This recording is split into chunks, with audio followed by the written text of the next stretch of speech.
Hello friends, welcome back to my YouTube channel RPS commerce. My name is Kajal Chauhan और आज की video में आपके लिए लेके आए हैं एमकॉम के सेकंड सेमेस्टर के लिए। एमकॉम के सेकंड सेमेस्टर में जो आपके पास एक पेपर होता है मार्केटिंग मैनेजमेंट का, इसी के आंसर के लेके आए हैं हम। ठीक है, तो ये देखो हमारे पास बुकलेट सीरीज़ है, ये आपके पास बी सी ए डी भी हो सकती है। ठीक है, तो मिलान कर लीजिए जल्दी से, इसके आंसर स्टार्ट कर देते हैं। और आप चैनल पर नए हैं तो चैनल को सब्सक्राइब कर लीजिए, इससे आने वाली वीडियो की नोटिफिकेशन आप तक पहुँच जाएगी। तो सबसे पहला जो क्वेश्चन यहाँ पे बनता है वो बन रहा था कि मार्केटिंग का मुख्य उद्देश्य क्या है। तो जो मार्केटिंग का उद्देश्य होता है वो होता है लाभ अधिकतम करना। तो सेकंड क्वेश्चन आ रहा है जिसमें कह रहा है कि निम्नलिखित में से कौन सा मार्केटिंग मिक्स का हिस्सा नहीं है। तो योजना के प्लानिंग इसका हिस्सा नहीं है। तो क्वेश्चन आ रहा है कि मार्केटिंग की शुरुआत होती है उपभोक्ताओं की आवश्यकताओं से होती है। ठीक है, इनकी मार्केटिंग की शुरुआत उपभोक्ताओं की आवश्यकताओं से होती है। फिर सेकंड में जो नेक्स्ट क्वेश्चन है हमारा वो है निम्नलिखित में से कौन सा एक मैको पर्यावरणीय कारक है। तो वो यहाँ पे ऑप्शन नंबर सी यानी कि तकनीक होने वाला है। बढ़ते हैं नेक्स्ट क्वेश्चन पे, जिसमें कि उपभोक्ताओं को खरीदारी व्यवहार को सबसे अधिक कौन प्रभावित करता है। तो सांस्कृतिक कारक, इसमें ऑप्शन सी हमारा करेक्ट होगा। सेगमेंटेशन एक प्रक्रिया है किसकी, बाजार को विभाजित करने की, यानी कि ऑप्शन नंबर ए इसमें भी सही होगा। फिर ऑप्शन है कि हमारा STP का मतलब होता है, तो ऑप्शन ए इसमें भी हमारा बिल्कुल सही होने वाला है। क्वेश्चन नंबर 8 बताता है कि एक या अधिक बाजार खंडों को चुनने की प्रक्रिया को कहा जाता है। इसको क्या कहा जाता है, लक्ष्य निर्धारण।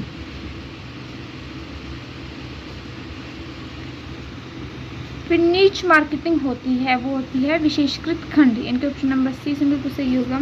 निम्नलिखित में से कौन सा मनोवैज्ञानिक कारक नहीं है जो कि खरीदार के व्यवहार को प्रभावित करता है। वो कौन सा नहीं है, उसकी आय यानी कि इनकम। ऑप्शन नंबर डी इसमें बिल्कुल सही होने वाला है। अब उपभोक्ता व्यवहार प्रभावित होता है डैश से, किससे होता है संस्कृति, सामाजिक वर्ग और परिवार के। ऑप्शन नंबर डी प्रोक्त सभी से बिल्कुल सही होने वाला है हमारा। क्वेश्चन आ रहा है कि इनमें से कौन माइक्रो पर्यावरण का हिस्सा है। तो देखो इसमें से कौन माइक्रो पर्यावरण का हिस्सा होगा, वो होगा यहाँ पे ग्राहक यानी कि आपका कस्टमर। ऑप्शन नंबर सी बिल्कुल सही है। कौन सा विपणन उन्मुखीकरण ग्राहक की आवश्यकताओं पर केंद्रित होता है। तो होता है बाजार उन्मुखीकरण। Option number C. फिर पोजीशनिंग का तात्पर्य होता है वो होता है उपभोक्ताओं के मन की छवि बनाना, यानी ऑप्शन नंबर सी इसमें बिल्कुल सही है। फिर जनसांख्यिकी विभाजन के किस कारक को शामिल किया जाता है, उसमें रहता है आपकी धर्म, आयु और आय, उपरोक्त सभी को। Option number D. क्वेश्चन बन रहा है यहाँ पे कि विपणन प्रणाली में शामिल होता है, तो उसमें होता है आंतरिक और बाहरी बल दोनों। ठीक है, खरीदार व्यवहार का अध्ययन किया जाता है डैश के अंतर्गत, किसके अंतर्गत, विपणन के अंतर्गत। Option number C. निम्नलिखित में से कौन सा एक भूगोलिक विभाजन चर है, वो है जलवायु। ऑप्शन नंबर सी इसमें बिल्कुल सही होगा। क्वेश्चन बनता है कि खरीदार का व्यवहार जटिल होता है तब जब उत्पाद महंगा और जोखिम भरा होता है, इनके ऑप्शन नंबर सी। उपभोक्ता व्यवहार का अध्ययन क्या करता है, वो करता है उपभोक्ता उत्पादों का उपयोग कैसे करते हैं, उपभोक्ता क्यों खरीदते हैं, उपभोक्ता कहाँ खरीदारी करते हैं, इन सभी पर, इनके उपरोक्त सभी। फिर प्राथमिक डेटा एकत्रित किया जाता है डैश के माध्यम से, किसके संक्षिप्त और साक्षात्कार के माध्यम। Option number C. इनमें से कौन सा एक मनोवैज्ञानिक विभाजन का चर है, वो होता है आपका जीवन शैली, इनके लाइफस्टाइल। क्वेश्चन बन रहा है कि मास मार्केटिंग डैश की अनदेखी करता है, किसकी, खंडों, यानी ऑप्शन नंबर बी बिल्कुल सही होने वाला है। मार्केटिंग पोजीशनिंग क्या होता है, तो होता है कि कंपनी को पेशकश को उपभोक्ता के दिमाग एवं स्थान दिखाना, यानी कि ऑप्शन नंबर सी। इनमें से कौन STP प्रक्रिया का हिस्सा नहीं है, तो होता है आपका प्रचार, ऑप्शन नंबर सी इसमें बिल्कुल सही होने वाला है। अब उत्पाद क्या है, वह है कोई भी वस्तु का आवश्यकता या इच्छा पूरी करना, यानी कि ऑप्शन नंबर सी।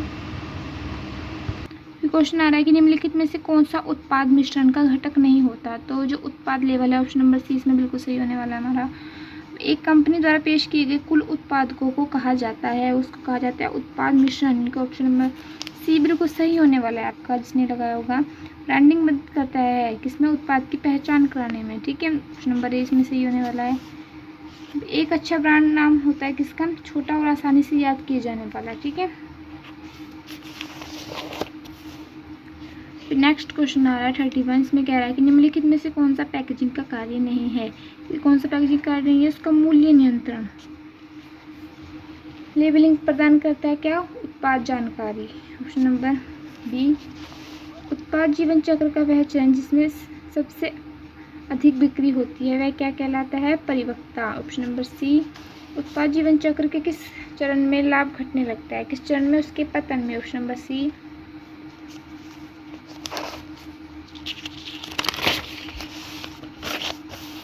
क्वेश्चन पे बढ़ते हैं। इसमें कह रहा है कि नया उत्पाद किस चरण में लॉन्च किया जाता है और किसके में? इसके प्रारंभिक। Option number D. अब देखो ये आता है नेक्स्ट क्वेश्चन की स्कीमिंग मूल्य निर्धारण रणनीति उपयुक्त होती है जब तब उत्पाद नया और अनोखा है। इनके ऑप्शन नंबर सी यहाँ पे बिल्कुल सही होने वाला है हमारा। पेनिट्रेशन प्राइसिंग का अर्थ होता है बाजार में प्रवेश के लिए कीमत लेना। इनके ऑप्शन नंबर ए इसमें हमारा सही है। क्वेश्चन बन रहा है कि मनोवैज्ञानिक मूल्य निर्धारण में डैश शामिल है क्या? कि 100 रुपये की बजाय 99.99 जैसे मूल्य का उपयोग। Option number B. बंडल मूल्य निर्धारण का अर्थ होता है कई उत्पादकों को एक ही कीमत पर एक साथ पेश करना। Option number B. Product line pricing क्या होता है? तो वो होता है कि संबंधित उत्पादकों के समूहों की कीमत निर्धारण करना। ऑप्शन नंबर बी हमारा यहाँ पे सही है। तो बढ़ते हैं नेक्स्ट पे, जिसमें कह रहा है किसी प्रकार के उत्पाद को अधिक पैकेजिंग की आवश्यकता होती है। कब? जब वो किस प्रकार के उत्पाद को अधिक पैकेजिंग की आवश्यकता होती है? नाशवान वस्तुओं को। ब्रांड की पहचान होती है के माध्यम से। किसके माध्यम से? नाम, लोगो, प्रतीक, इन सभी के माध्यम से। लेबलिंग का कार्य होता है ध्यान आकर्षित करना। इनके ऑप्शन नंबर ए। प्रतिस्पर्धा बाजार में कौन सी मूल्य निर्धारण रणनीति अपनाई जाती है? उसमें रहती है ऑप्शन नंबर सी इनके प्रतिस्पर्धी मूल्य निर्धारण। फिर क्वेश्चन बन रहा है कि निम्नलिखित में से कौन मूल्य निर्धारण को प्रभावित करने वाला आंतरिक कारक है? वो है उत्पाद की लागत। जो पैकेजिंग आसानी परिवहन से सहायक होती है उसे कहा जाता है तृतीयक पैकेजिंग। ब्रांड इक्विटी का तात्पर्य होता है ब्रांड नाम के कारक, उत्पाद से जुड़ा मूल्य। इनके ऑप्शन नंबर ए। फिर पीएलसी के पतन चरण की आवश्यकता होती है डैश की। किसकी? लागत में कटौती या उत्पाद समाधि। Option number B. यहाँ पे नेक्स्ट क्वेश्चन हमारा बन रहा है। इसमें कह रहा है कि वितरण चैनलों का मुख्य उद्देश्य जो होता है वो होता है उत्पाद को ग्राहक तक पहुँचाना। इनके ऑप्शन नंबर सी बिल्कुल सही होने वाला। थोक व्यापारी इस प्रकार एक प्रकार का होता है मध्यस्थ।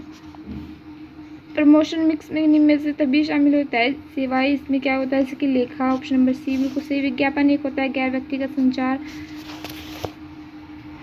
निम्नलिखित में से कौन बिक्री समर्थक का रूप नहीं है? वो है टेलीविजन विज्ञापन।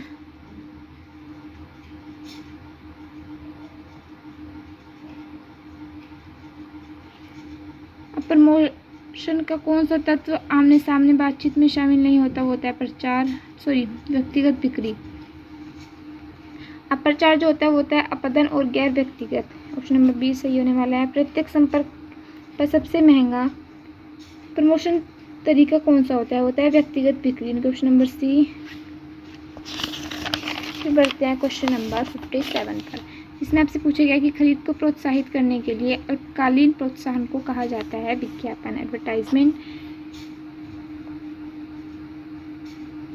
टेलीविज़न, रेडियो और न्यूज़पेपर, समाचार पत्र, मीडिया के प्रकार वो क्या होता है? डिजिटल। Option number D. एक खुदरा व्यापारी माल खरीदता है किससे? एजेंट से। Option number D. Promotion mix में शामिल नहीं है वो क्या नहीं है? आपका प्रचार। क्वेश्चन नंबर 61 बन रहा है कि इनमें से कौन सी पुल प्रमोशन रणनीति है? कौन सी? अंतिम ग्राहकों को विज्ञापन। Option number B. निम्नलिखित में से कौन प्रचार का भुगतान किया गया रूप है? वो होता है आपका विज्ञापन। Option number D. बिक्री संवर्धन तकनीक सामान्यतः होती है किसकी? अस्थायी। ऑप्शन नंबर सी बिल्कुल सही होने वाला है। वितरण चैनलों में शामिल नहीं होता, उसमें होता है विज्ञापन करता। बढ़ते हैं क्वेश्चन नंबर 65 इसमें पूछा गया है आपसे व्यक्तिगत बिक्री का मुख्य लाभ है व्यक्तिगत संपर्क। Option number C. विज्ञापन और प्रचार के मुख्य अंतर क्या होता है? वो होता है कि विज्ञापन भुगतान किया जाता है और प्रचार अपतत है। इनके ऑप्शन नंबर सी। कौन सा प्रचार उपकरण दीर्घकालीन ब्रांड छवि बनाता है? वो होता है आपका प्रचार। अब प्रमोशन का प्राथमिक उद्देश्य क्या होता है? बिक्री बढ़ाना है, ऑप्शन नंबर बी। अब सोशल मीडिया पर ब्रांड के बारे में प्रचार करने वाले इन्फ्लुएंस है वो कौन से आपके प्रचार के, ऑप्शन नंबर डी। क्वेश्चन आपसे पूछा गया है यहाँ पे, सेकंड ब्लर हो गया हल्का सा, प्रमोशन में संचार प्रक्रिया का हिस्सा नहीं है तो वो क्या होने का इसमें से, factory, option number C. Marketing योजना संबंधित होती है दीर्घकालीन दृष्टि, ऑप्शन नंबर ए से। क्वेश्चन बन रहा है कि उद्देश्य निर्धारित करने और विपणन गतिविधियों को तय करने की प्रक्रिया को कहा जाता है विपणन योजना। निम्नलिखित में से कौन विपणन नियंत्रण का एक प्रकार है, वो है बिक्री विश्लेषण। मार्केटिंग ऑडिट का अर्थ होता है विपणन गतिविधियों को व्यवस्थित मूल्यांकन, ऑप्शन नंबर बी। निम्नलिखित में से कौन विपणन ऑडिट का लाभ है, वो है विपणन समस्याओं की पहचान करना। निम्नलिखित में से कौन विपणन में नैतिक प्रथा नहीं है, वो है झूठा विज्ञापन, ऑप्शन नंबर बी। विपणन नियंत्रण का एक उद्देश्य होता है योजना में विचलन की जांच करना, इनके ऑप्शन नंबर 20 में भी। क्वेश्चन नंबर 70 से पूछा गया कि रणनीतिक नियंत्रण का एक उपकरण कौन सा होता है, वो होता है विपणन ऑडिट, ऑप्शन नंबर बी। विपणन ऑडिट में पहला कदम क्या है, ऑडिट योजना और सहमति, ऑप्शन नंबर सी।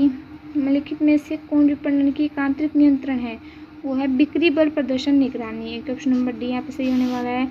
विपणन नियंत्रण में फीडबैक की भूमिका क्या होती है, उसमें होती है कि सुधार के क्षेत्रों की पहचान करना, ऑप्शन नंबर सी जिसने लगाया इसका बिल्कुल आपके मार्क्स मिलने वाले हैं।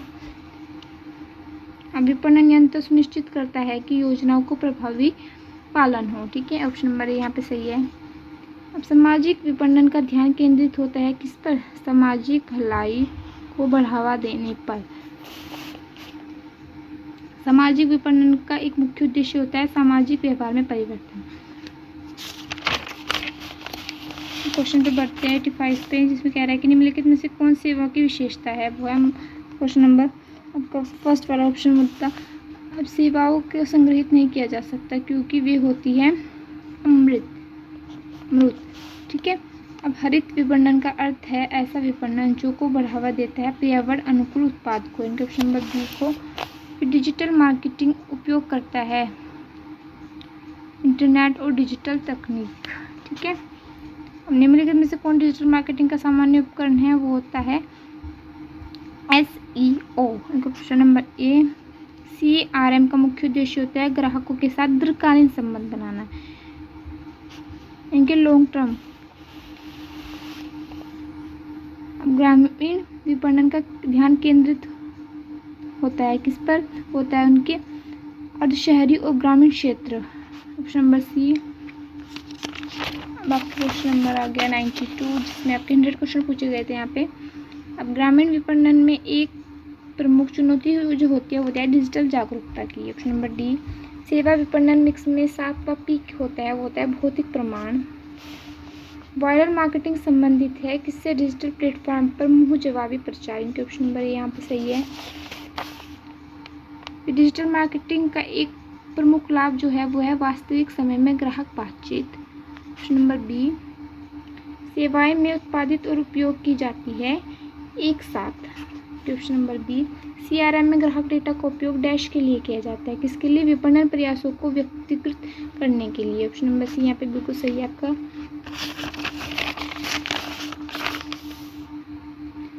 हरित उत्पादकों में सामान्यतः होता है जैव अपघट्य पैकेजिंग, इनके ऑप्शन नंबर बी बिल्कुल सही होने वाला है। अब ग्रामीण उपभोक्ता सामान्यता पर निर्भर करते हैं किस पर, वो करते हैं मुंह जवाबी प्रचार, इनके ऑप्शन नंबर बी यहाँ पे बिल्कुल सही होने वाला है।